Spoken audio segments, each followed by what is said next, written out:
Good morning! Welcome back to a new video. We are here back at the tractor trying to fix it. We are still having hope that it will work. As we have done our inspection and taken off all the heads, the engine heads, it looks really healthy inside. There's not a single problem. Everything looks perfect, like it should be running no problem. So our problem was when we wanted to take off the heads, I wanted to adjust the valves just in case they were not adjusted correctly. This screw, it's spinning in circles and I couldn't take off this cup because these cups, they need to come this way and off. They cannot come up straight, and the screw was stuck on it, so it wanted to come only straight. It couldn't move, so it was like this. You could not take it off because it's stuck behind the valve. It's kind of an annoying design, but they do it for safety reasons. So I had to cut off the screw. And of course the head is repairable. We could just repair this thread by putting on a bigger thread or repair thread, but it is just cheaper and easier to replace these heads. They're really inexpensive, so it's not hard to just change them. I was considering changing all of them because, you know, we have already changed one and now we changed two, so only two left that are not changed, but we'll change those after. I hope it works without needing to change anything. And yeah, that was the main problem, and now we need to just assemble it back, adjust the valves correctly, because I have a feeling that I adjusted the valves one step earlier, which makes kind of a big problem where the exhaust valve and the intake valve were a bit not aligned correctly, so it was actually pushing out some exhaust through the intake, and I was thinking, why is that doing that? But I think I had the wheel 180 degrees before it needs to be, and I think that's what was my biggest mess up. It's probably not the biggest problem, but it leaves a valve open when it should be closed, or other way around. Should be open and it's not. So yeah, we're gonna fix this problem. We're gonna adjust our valves. We need to still put on the valves. We need to assemble it and then adjust them and then see if it works. I don't know. It's a bit a mess with this tractor, but I really have hope in it. The repair center actually said you should just not have these tractors anymore. They're just too old and not that popular. The parts are not available. No one is making them except some parts that are still available that they're still producing. But most things like these covers, I couldn't find them. So, you know, they're inexpensive. I think online I found them in Estonia for like 10 euros, but I just cannot find them, and they're nowhere to be found in Latvia. So we'll see if I can find them from Riga, maybe, to order them in from the big stores. But yes, I just gonna weld up this screw and see how that works. Maybe it holds on. We'll see.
not at all.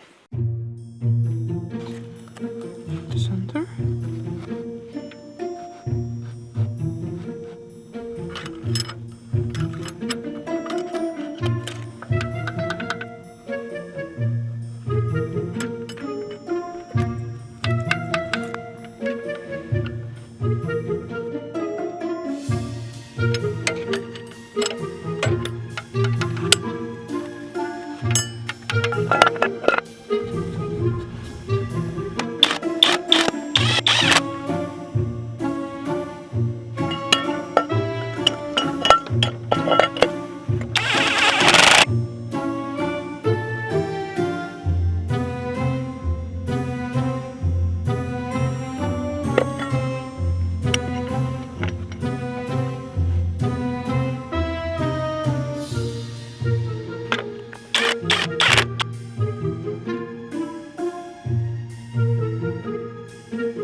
So everything is back on. We have finally assembled it. It did take a bit longer than I expected. I thought, you know, an hour, but it took like 3.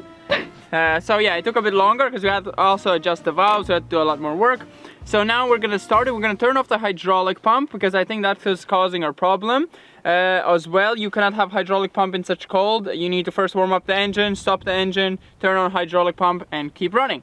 So let's first we need to spin it a bit because it does not let me turn off the hydraulics. Let me try. Let's just first see if it runs. Okay. Okay, hydraulics off. Gas on.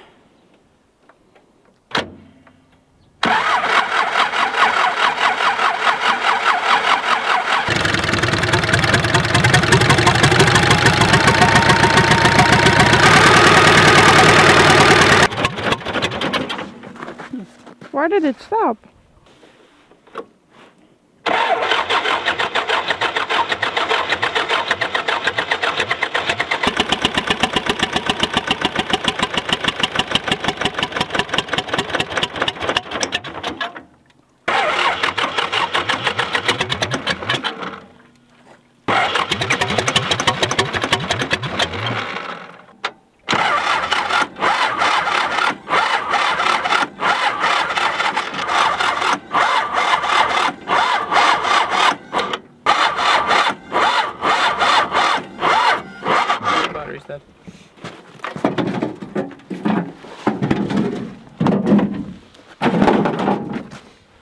So that's pretty much it. We messed around. It did start multiple times. It was starting, but then it was stopping after a while, and it's spitting out a lot of liquid, and I think that is most likely diesel. So I think we were giving it too much fuel maybe, and that was choking it, because it's like a knocking noise, and I don't know if that's related with too much diesel or something else. I don't know. There's just something wrong with it, and everything you replace, it just does not seem to want to work. We didn't want to leave this day kind of like without a video, and this is what we're doing still. So it might be a bit boring, but we have to keep going with the tractor. We have to get it going. I will send some videos over to a technician and see what they say, because I asked all the technicians and they don't understand it by me saying it, so maybe they can see it from the video a bit better. Or they can come over. Yeah, or someone to come over at least and start it. Like, I have adjusted the valves, I've did everything correctly. Just help me figure out what else could be wrong. Why is it not starting? Maybe I'm doing something wrong. Why does it keep going? Because it starts, but it doesn't. Yeah, it starts and runs. Whoa! Careful! I found a screw. Yeah, it's becoming really deadly here. Yeah, we should put some gravel down. Yeah, so it starts, runs really smooth and perfect. It just keeps stopping down, and then when I'm trying to start it now, after it warmed up a bit, at the start it was fine, and when it warmed up, it has this like knocking noise. It couldn't be a valve or something, because it would do it straight away from first second you turn it. It just does it after it warms up, so it's really confusing what it could be. We really need to investigate that somehow. So yeah, that's pretty much it. Hope you enjoyed this video one. We're gonna go inside and warm up because it's cold. I'm gonna see you tomorrow. See you next video. We'll see if it's tomorrow. Or next year. Yeah, next year maybe. Okay, bye-bye. Bye.